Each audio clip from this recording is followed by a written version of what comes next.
UN govern mechanism यहां पर work करेगा, जिसमें क्या देखा जाएगा, पेरिस एग्रीमेंट क्रेडिट मैकेनिज्म। क्योंकि क्लाइमेट चेंज की रिस्पॉन्सिबिलिटी सारे देश का होना चाहिए, तो इथिकल लेवल पर भी किया जा सकता है, उसको रिड्यूस करके, फॉसिल फ्यूल का जो यूज है उसको फेज आउट करके। तो क्या कर रहे हो आप?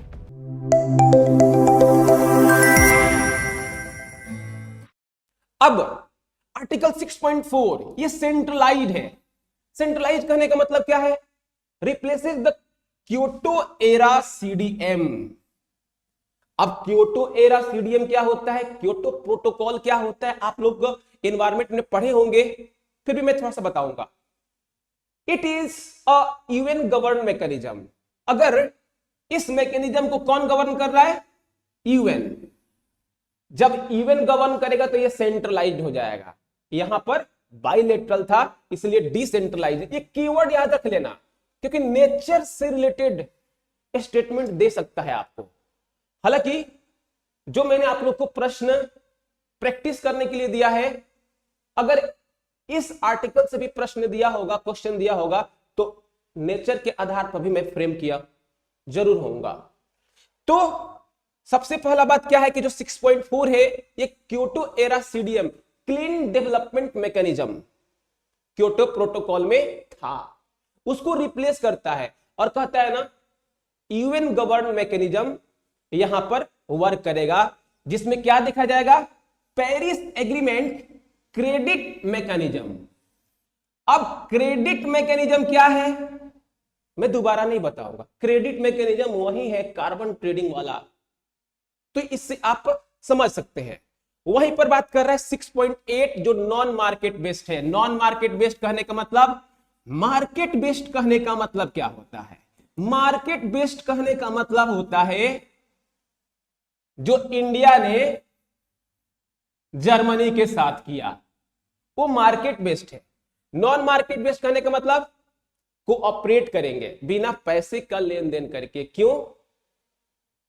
क्योंकि क्लाइमेट चेंज की रिस्पॉन्सिबिलिटी सारे देश का होना चाहिए, तो इथिकल लेवल पर भी किया जा सकता है। ये अच्छी बात है, बातें अच्छी है, लेकिन बातें कितना काम में होंगी ये नहीं पता है। अब देखिए, क्योंकि यहां पर बात कर रहा है ना क्योटो प्रोटोकॉल को रिप्लेस कर रहा है, तो हम लोगों की रिस्पॉन्सिबिलिटी बनती है, मेरी रिस्पॉन्सिबिलिटी बनती है कि मैं आपको क्योटो प्रोटोकॉल और पेरिस एग्रीमेंट का जो आर्टिकल 6 है इसके बारे में थोड़ा बता दूं।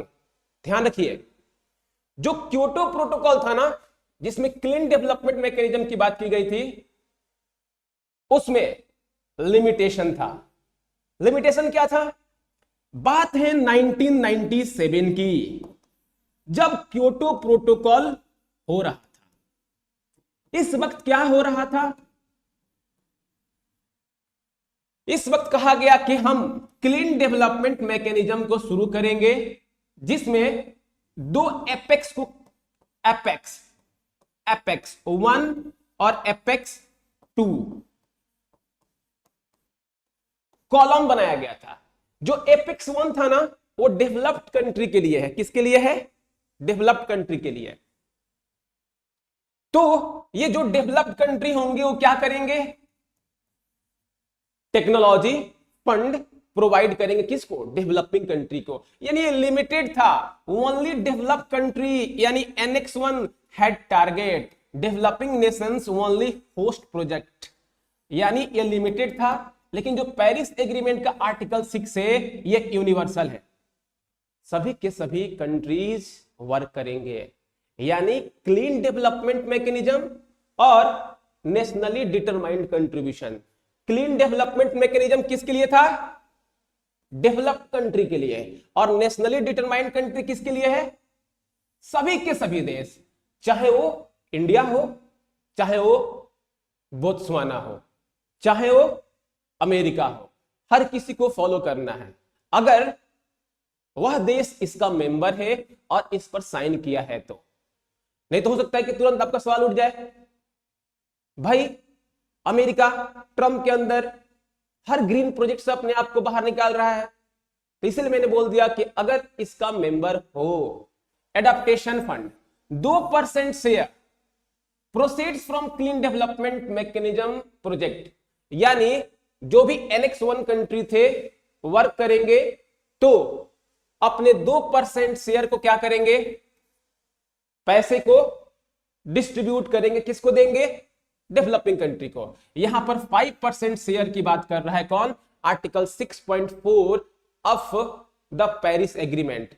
अब देखो यहां पर लिखा हुआ एडाप्टेशन, एडाप्टेशन का मतलब क्या होगा, आप लोग पढ़े ही होंगे, दो शब्द होता है एडाप्टेशन और मिटिगेशन, ठीक है। अगर आप क्लाइमेट चेंज को बढ़ने से रोक रहे हो, कैसे, कार्बन डाइऑक्साइड का जो एमिशन है उसको रिड्यूस करके, फॉसिल फ्यूल का जो यूज है उसको फेज आउट करके, तो क्या कर रहे हो आप, क्लाइमेट चेंज को होने से आप रोक रहे हो, यानी क्लाइमेट चेंज के ऊपर आप मिट्टी डाल रहे हो कि भाई टेम्परेचर मत बढ़ने दो, रुक जाओ। एडाप्टेशन कहने का मतलब क्या है कि टेम्परेचर बढ़ गया है, एसी लगा लेते हैं और उसके साथ रहना सीख लेते हैं। तो ध्यान रखिएगा, एडाप्टेशन फंड कहने का मतलब पैसे जाएगा किसको, जो डेवलपिंग कंट्री है उनके पास, ताकि वे टेक्नोलॉजी को रेज कर पाए। फिर डबल काउंटिंग, डबल काउंटिंग में क्या हो रहा था, ये लेस रिग्रेस था, क्यों, क्योंकि सिर्फ इसमें डेवलप कंट्री पार्टिसिपेट कर रहे थे, जबकि ये कॉरस्पॉन्डिंग एडजस्टमेंट की बात करता है, हर एक देश जितना उसकी कैपेसिटी है उतना कमिटमेंट करेगा, उस कमिटमेंट के अनुसार उसको रिड्यूस करेगा। Legacy credit, legacy credit over supplied the market with junk credit, कहने का मतलब जो डेवलप्ड इकोनॉमी थे वे क्या कह रहे थे कि हमने पेड़ लगाया, लेकिन एक्चुअली में कहां लगाया, कागज पर लगाया, जमीन पर नहीं लगाया, यानी वे ग्रीन वॉशिंग ज्यादा कर रहे थे। क्या कर रहे थे, ग्रीन वॉशिंग, भ्रम में रख रहे थे। लेकिन यहां पर स्ट्रिक्ट रिस्ट्रिक्शंस है, स्ट्रिक्ट रिस्ट्रिक्शंस है। और अभी अभी हमने देखा है कि नेशनल डेजिग्नेटेड अथॉरिटी को भी बनाया गया है, ताकि इन सभी चीजों को चेक भी करेगा।